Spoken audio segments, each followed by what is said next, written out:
오늘 세상을 이기는 믿음에 대한 두 가지 진단 질문이란 제목으로 함께 말씀을 나눕니다. 여러분 명절을 잘 보내셨습니까? 네, 보니까 다 편하게 명절을 잘 보내신 표정들입니다. 오늘 우리 또 예배 시작하기 전에 어느 집사님 만나서 이야기하는데 명절과 연휴가 더 길었으면 좋겠습니다 하시는 이야기를 들었습니다. 지난주 제가 말씀을 전할 때 이 피할 수 없는 명절 즐기자라고 전했는데요, 지난 연휴와 명절이 우리 교우들에게 하나님이 주신 축복의 시간이 된 줄로 믿습니다. 아멘. 연휴와 명절, 이 쉼은요, 우리의 삶을 재정비할 수 있는 시간이기도 하지만 동시에 우리의 신앙의 실체를 드러내주는 시간입니다. 왜냐하면 바쁜 일상 속에서는 우리의 신앙이 자동적으로 작동하는 것처럼 보이지만 관계에 갈등이 생긴다든지 피로가 누적된다든지 이러한 현상이 나타나면 비로소 우리의 믿음의 본질이 드러나기 때문입니다. 우리는 우리의 믿음의 본질을 점검하는 그런 시간들을 늘 가져야 됩니다. 매주 월요일 저녁에 요즘 전도폭발 3기 훈련이 진행이 되고 있습니다.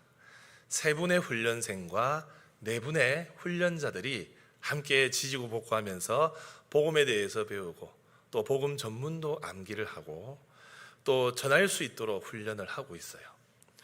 근데 이 전도 폭발 훈련은 복음 대상자에게, 곧 복음을 듣는 사람에게 두 가지 중요한 질문을 던지면서 복음을 전합니다. 이것을 두 가지 진단 질문이라고 불러요. 그래서 첫 번째 질문은 확신이 있는가를 물어보는 확신 질문이고, 그리고 이유 질문이 있습니다. 이것은 그렇게 확신하는 이유를 알고 있나 하는 것을 점검해보는 질문이에요. 그래서 처음에 이제 복음을 전할 때 확신 질문 이렇게 던집니다. 어떻게 하느냐? 선생님, 만일 오늘이라도 이 세상을 떠나신다면 천국에 들어간다는 것을 확신하고 계십니까? 라고 묻습니다. 그럼 복음을 처음 듣는 분이 이 질문에 대해서 이런저런 대답을 해요. 이렇게도 답을 하고 저렇게도 답을 하고 답은 다 다릅니다. 그럼 이렇게 복음을 제시하는 그 사람이 다시 한번 질문을 던져요. 그렇게 대답한 이유가 무엇인가? 이유 질문을 던지는데 이유 질문의 내용은 이렇습니다. 선생님, 어떻게 하면 영생을 얻어 천국에 들어간다고 생각하십니까? 라고 묻습니다. 여러분, 이 질문을 해보면요, 제가 보기에는 세상의 모든 사람들의 영적인 상태를 진단해 볼 수가 있어요. 일단 안 믿는 사람들은 이 질문에 대해서 정확하게 답을 할 수 없습니다. 왜 그렇습니까? 복음이 뭔지 모르기 때문이에요. 자기 생각을 말합니다. 그런데 흥미로운 것은 신앙이 있는 사람조차도 이 질문에 대해서 논리적으로 일관된 답을 잘 하지 못하더라 하는 거예요. 우리 믿는 사람들에게 이 질문을 해보면 천국에 들어간다고 확신은 하는데 그 확신의 이유에 대해서 비성경적이고 복음적이지 않는 대답을 하는 분들이 종종 있습니다. 또 어떤 분들은 이 질문에 대해서 회피하기도 하고요, 또 어떤 분들은 이 질문을 은근슬쩍 그냥 머뭇거리면서 넘겨버리기도 합니다. 웃으면서 하면서 넘어가기도 해요. 이 전도 폭발 두 가지 질문과 관계된 아주 중요한 성경 구절이 하나 있습니다. 이 질문에 대한 대답을 들은 이 복음을 제시하는 사람이 이 대답을 듣고 이렇게 대답을 하게 되어 있어요. 이게 요한 1서 오늘 읽은 우리 5장 13절의 구절을 가지고 대답을 하는데, 전도 폭발 훈련자 훈련생들이 어떻게 대답을 하느냐 한번 다 같이 읽어보겠습니다. 시작.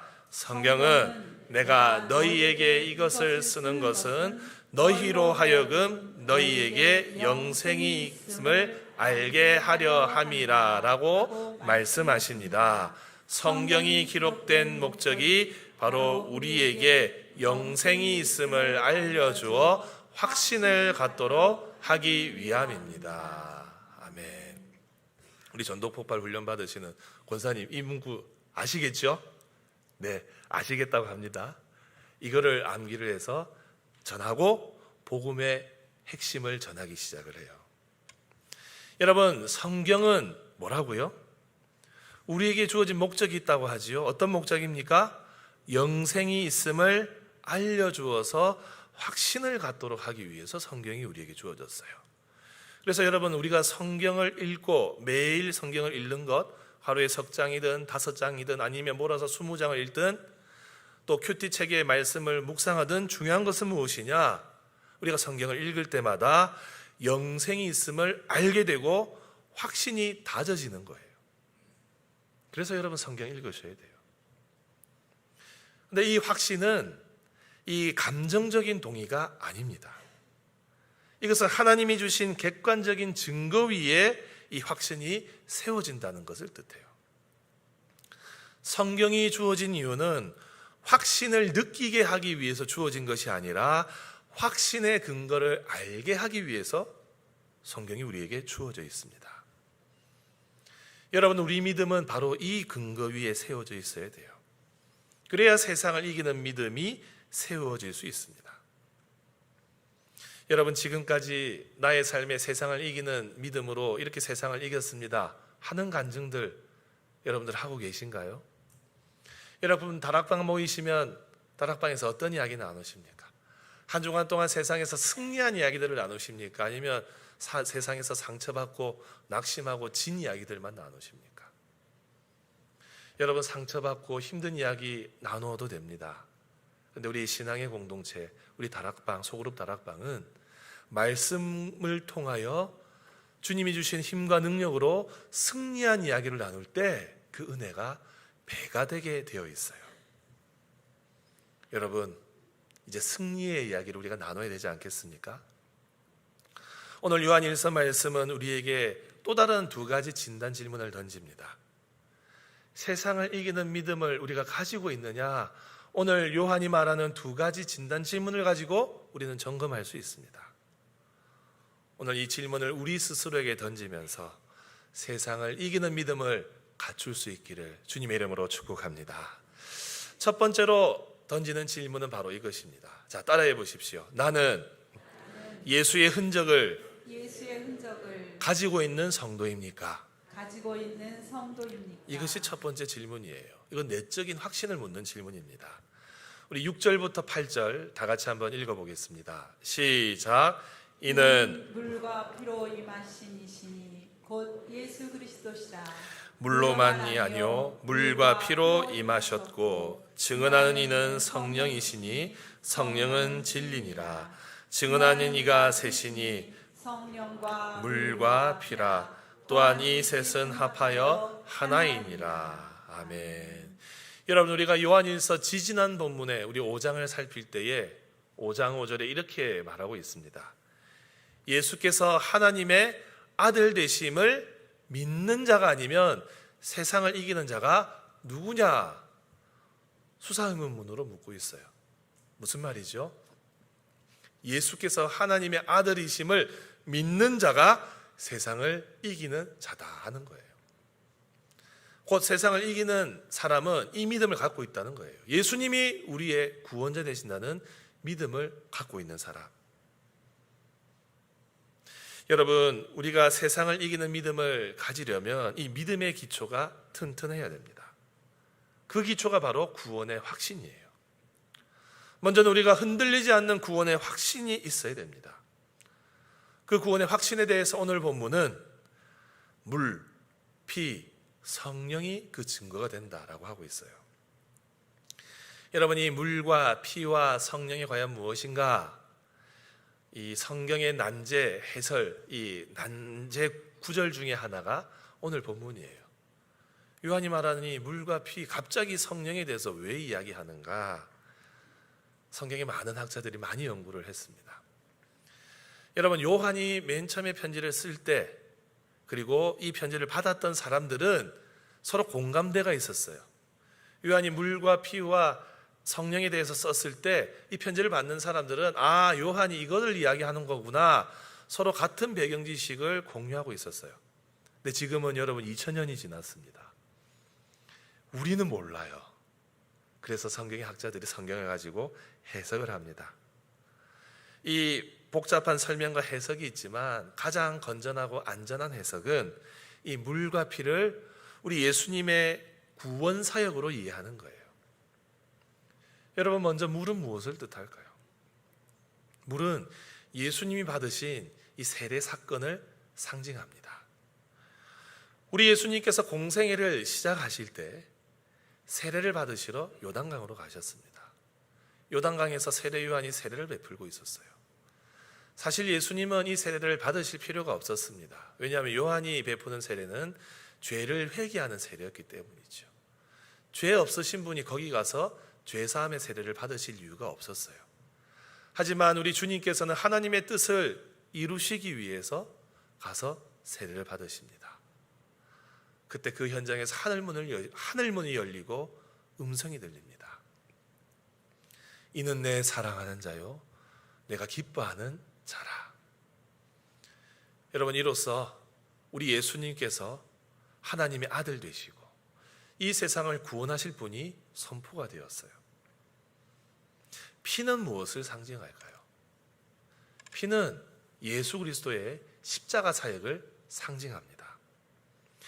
예수님께서 공생의 사역을 시작하시고 말씀을 가르치시고 천국 복음을 전파하시고 모든 약한 자와 모든 병든 자를 고치시는 사역을 행하셨습니다.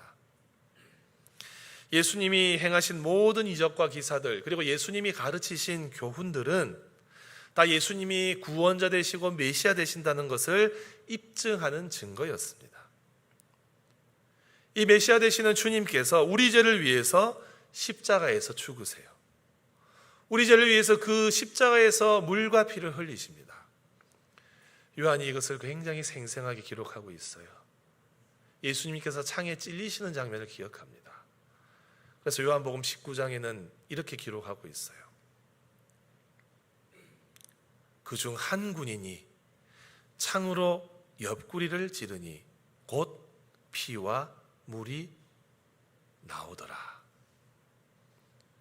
여러분, 우리가 죽게 되면 우리 피가 분리가 된다 하지 않습니까? 혈장과 혈구가 분리된다고 저는 알고 있습니다.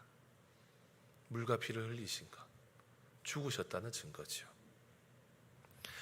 그 십자가에서 예수님이 죽으셨을 때 그 주님의 죽으심을 지켜보면서 백부장의 입술을 통하여 주님이 누구신가 그 진리가 선포되었어요. 이것은 마가가 기록하고 있습니다. 마가는 이렇게 기록합니다. 예수를 향하여 섰던 백부장이 그렇게 숨지심을 보고 이르되, 같이 읽어볼까요? 이 사람은 진실로 하나님의 아들이었도다 하더라. 아멘. 사랑하는 성도 여러분, 예수님이 이 땅에 오셔서 행하신 모든 일들은 이 물과 피라는 단어로 상징이 됩니다. 이 물과 피는 곧 우리를 구원하시기 위해서 행하신 구속 사역을 뜻하는 단어예요. 여러분, 그러면 이 물과 피의 사역이 어떻게 우리의 삶 속에서 역사합니까?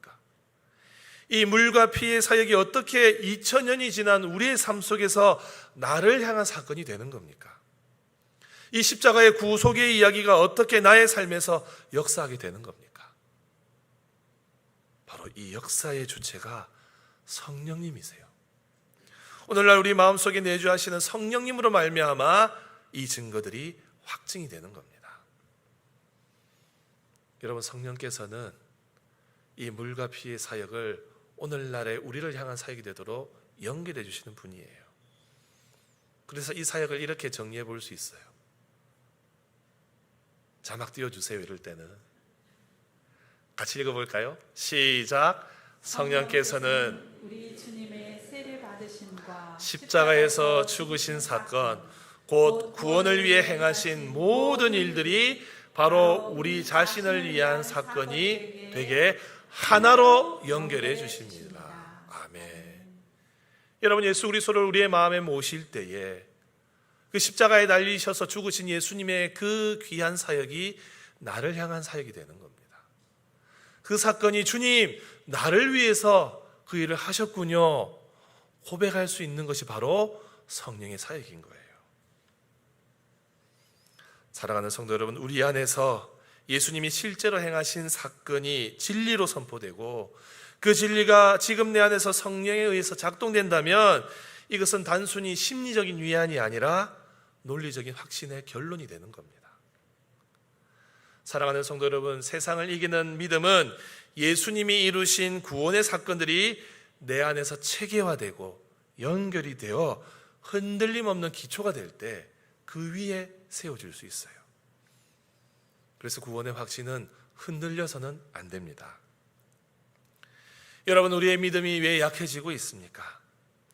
세상을 이기는 믿음으로 나아가야 하는데 왜 내 안에서 이 믿음이 약해지고 도리어 신앙이 식어드는 그 이유가 무엇입니까? 바로 오늘 말씀에 따르면 우리가 이 진리에 대해서 100% 믿지 않기 때문이에요. 우리에게 구원을 주시는 이 진리를 의심하기 때문입니다. 이 진리를 깨닫게 하시는 성령님을 의지하지 않기 때문에 그러합니다.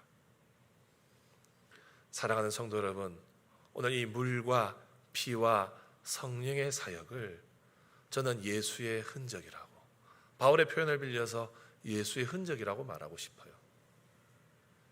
사도 바울은 복음 전하는 것 때문에 그 몸에 예수의 흔적을 가졌다 했어요. 주님 전하다가 채찍에 맞고 돌에 맞아 받은 상처들, 그것이 아물어서 남은 흉터들, 그것을 바울은 예수의 흔적이라 말했습니다. 여러분, 우리의 마음에도 이 예수의 흔적이 있어야 됩니다. 예수를 믿기 전에 가지고 있었던 마음의 상처들, 또 마음의 어려움들, 예수님을 믿고 난 이후에 회복되고 아문 그 흔적들, 그리고 예수님을 만난 이후에 내 삶이 변화되어서 내 삶의 입술을 통해서 터져나오는 간증들, 바로 그것이 예수의 흔적이라는 것이죠. 사랑하는 성도 여러분, 명심하십시오. 예수의 흔적을 가진 자가 세상을 이깁니다. 여러분, 따라해 보십시오. 예수의 흔적을 가진 자가 세상을 이깁니다. 세상을 이깁니다. 여러분들의 마음속에 이 확실한 증거를 마음에 새기셔서 이 예수의 흔적을 가지고 살아가시는 주님의 거룩한 백성들이 되시기를 주님의 이름으로 축복합니다. 나머지 한 가지 진단 질문이 있어요. 두 번째 진단 질문입니다. 이것은 따라해 볼까요? 예수 그리스도를 전할 복음의 증언을 가지고 있습니까? 예수 그리스도를 전할 복음의 증언, 이 증언을 여러분들이 가지고 있느냐 하는 질문이에요. 이건 외적인 증거입니다. 우리 9절부터 11절 길지만 다 같이 한번 읽어보겠습니다. 시작.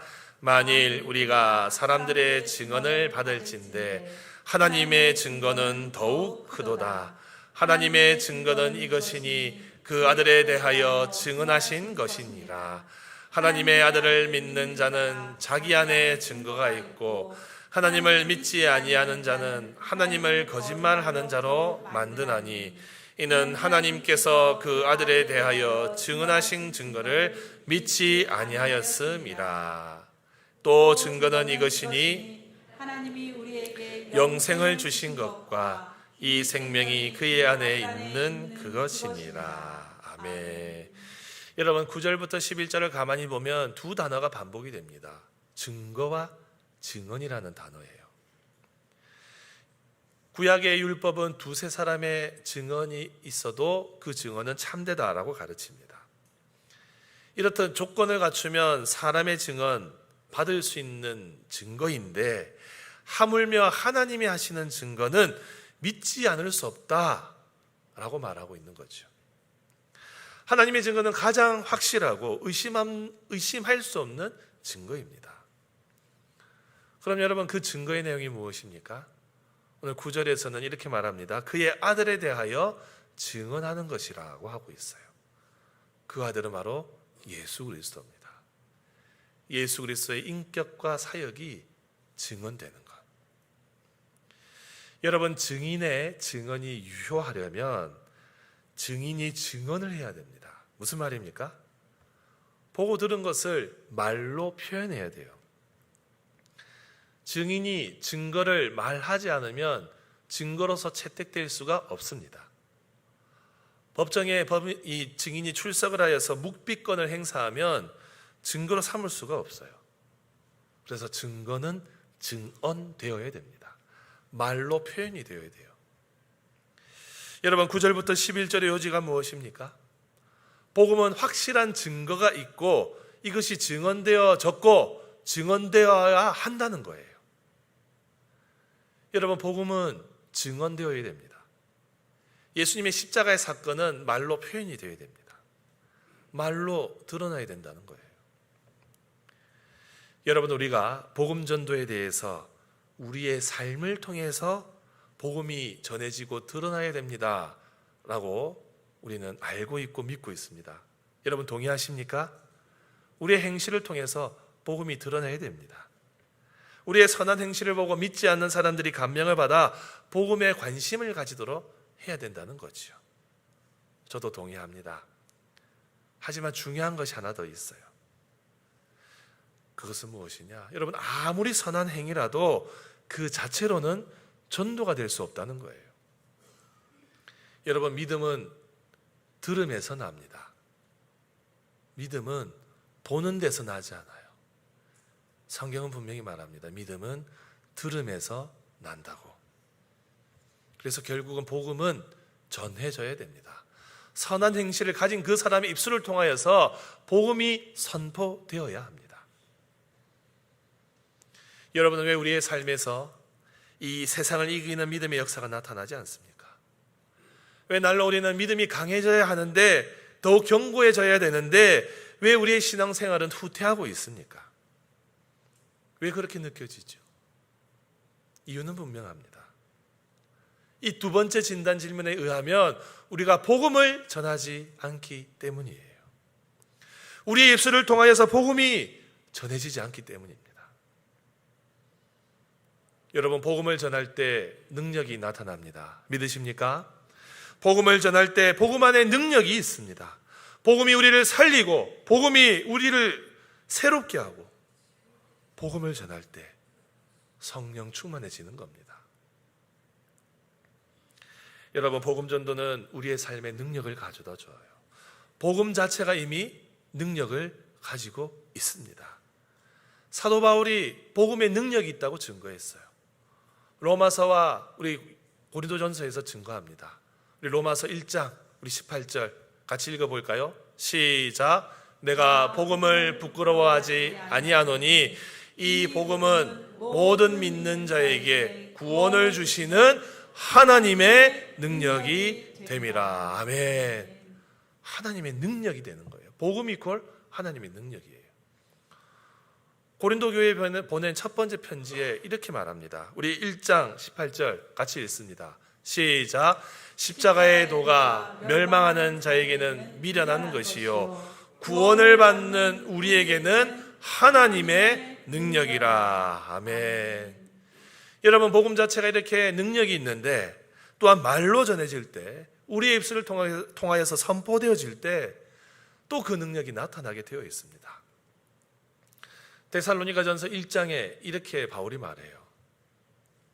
이는 우리 복음이 너희에게 말로만 이른 것이 아니라 또한 능력과 성령과 큰 확신으로 된 것이니라. 말로 복음을 전했는데 그 복음에서 하나님의 능력이 나타나고 성령의 역사가 나타나고 우리 가운데 큰 확신으로 임했다. 복음이 전해졌을 때, 입술로 전해졌을 때 나타난 역사예요. 여러분, 믿음의 확신이 없습니까? 내 믿음이 연약합니까? 목사님, 저는 믿음이 약해서 전하지를 못하겠습니다. 제가 아는 게 없어서 전할 수가 없어요. 제 삶에 예수 믿고 이렇게 간증이 많이 없어서 전할 수가 없습니다. 여러분 이거 기억하십시오. 내가 전할 능력이나 힘이 없어서 복음을 전하지 못하는 것이 아니라 복음을 전하지 않으니 내 삶에 힘이 없고 능력이 없는 겁니다. 복음을 전할 때 힘과 능력을 얻어요. 바울은 분명히 이야기합니다. 예수 믿은 사람은 말하게 되어 있다고 전했어요. 우리 마지막으로 고린도후서에서 확인해 보십시다. 4장에 나옵니다. 그런즉 사망은 우리 안에서 역사하고 생명은 너희 안에서 역사하느니라.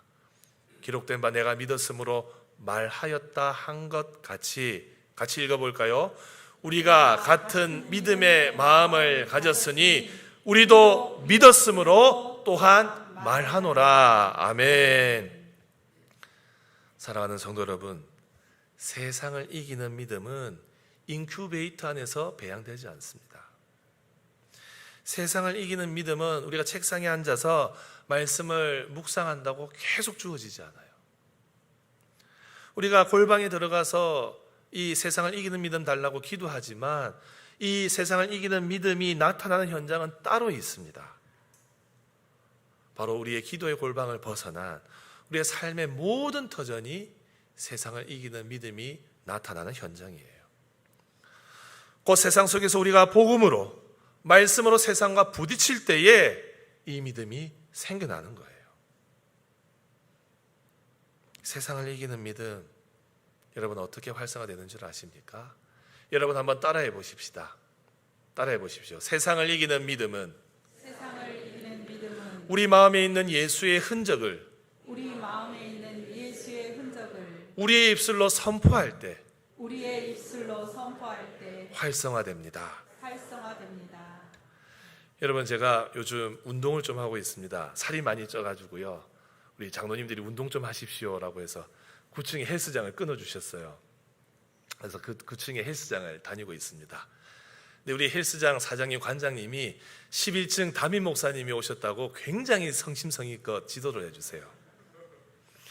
그래서 가면요, 자 목사님, 여기 있는 기계는 10번씩 2번 하시고 저기 있는 기계는 10번씩 3번 하시고 오늘 이 기계로 이제 헬스를 하시면 저기 있는 저 장비 가지고 또 운동을 하셔야 됩니다라고 하면서 굉장히 친절하게 알려주십니다. 그래서 제가 열심히 운동을 하고 있어요. 근데 우리 헬스장 관장님이 저에게 또 한 가지 방법을 하나 가르쳐 주셨는데 25로 기억하세요. 곧 25라는 숫자를 기억하세요라고 하더라고요. 예를 들면 이렇게 미는 팔로 이렇게 미는 운동을 할 때 25개를 해랍니다. 근데 이게 2가지 방법이 있대요. 처음에 3개를 하고 10초 쉬고, 그 다음에 4개를 하고 10초를 쉬고, 이렇게 7번을 하면 25개가 되거든요. 이렇게 한 세트를 하고 3분 정도 쉬시고, 그 다음에 25개를 한꺼번에 하는데 할 수 있는 한 최대한 해보랍니다. 그래서 25개 중에 13개를 했으면 14개를 할 때 막 팔에 이제 힘이 너무 많이 들어가면 쉬래요. 10초 쉬고 14개째부터 할 수 있는 만큼 해서 그래서 25개를 채우라고 하더라고요. 이렇게 하면 근육량이 증가가 되고 건강해진다고 지도를 해주셨어요. 제가 그렇게 하고 있을까요? 안 하고 있을까요? 여러분 한번 생각해 보십시오. 제가 이 방법을 알고 머릿속으로 생각한다고 제 근육이 강해집니까? 헬스를 가서 이렇게 25개 해야지, 이걸로 이렇게 하면 좋겠다 생각한다고 제 근육이 강해집니까? 우리 헬스클럽 관장님, 사장님이 알려주는 대로 가서 해야 제 근육이 강화되어요. 마찬가지입니다, 여러분. 우리가 복음을 알고 있고 십자가의 은혜를 날마다 묵상한다고 우리의 믿음 강해지지 않습니다. 복음의 은혜, 십자가의 은혜 묵상만 한다고 우리의 믿음 자라지 않아요. 이 믿음의 근육이 성장하고 세상을 이기는 믿음으로 강해지려면 전해야 합니다. 복음을 실제로 전해야 우리의 믿음, 그리고 세상을 이기는 믿음의 근육이 강화되는 거예요. 여러분, 다시 한번 묻겠습니다. 여러분들 요즘 삶이 무기력합니까? 삶이 그냥 비관적으로 보이고 비판적으로 보입니까? 마음의 문제가 해결되지 않습니까? 삶에 대한 불평과 불만만 가득합니까? 몸이 찌뿌둥하면 운동을 하고 활동을 해서 몸을 풀어줘서 활기를 찾아야 되듯이 내 영혼이 침체되어 있고 내 영혼의 믿음이 연약해져 있다면 여러분, 해결할 수 있는 방법 하나예요. 복음을 전하는 겁니다. 알고 있는 것에서 내 입술을 통하여서 증거할 때에 우리의 삶에 능력이 나타납니다. 그런 점에서 여러분, 복음 전도는 영적인 운동이고 영적인 명약입니다. 사랑하는 성도 여러분, 말씀을 맺습니다. 오늘 결론 우리 12절과 13절로 결론 지으려고 합니다. 다 같이 한번 읽어봅시다. 시작.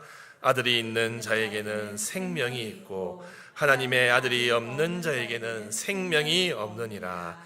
내가 하나님의 아들의 이름을 믿는 너희에게 이것을 쓰는 것은 너희로 하여금 너희에게 영생이 있음을 알게 하려 함이라. 아멘. 여러분, 오늘 말씀 예수님 안에 영생이 있다고 말합니다. 예수님 안에 생명이 있다고 말하고 있어요. 그 복음을 믿는 자마다 영생이 있습니다.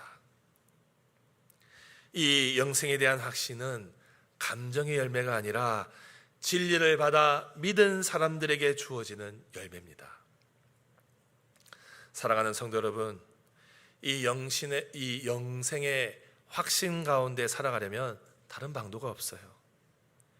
이 생명의 말씀을 의심 없이 받고 믿을 때에 확신 가운데 살 수 있습니다. 사랑하는 성도 여러분, 이 생명의 말씀 의심 없이 받으시고 믿으시기 바랍니다. 이 생명의 말씀을 의심 없이 받으시고 믿으시고 증거하시기 바랍니다. 그때 우리 안에 있는 이 영생의 생명이 더 활발하게 역사하고 그것이 우리의 영혼을 살리는 은혜의 순간이 될 줄로 믿습니다. 여러분, 이 진리를 잊지 마시고 이번 한 주간도 이 영생의 능력으로 승리하며 살아가시기를 주님의 이름으로 축복합니다.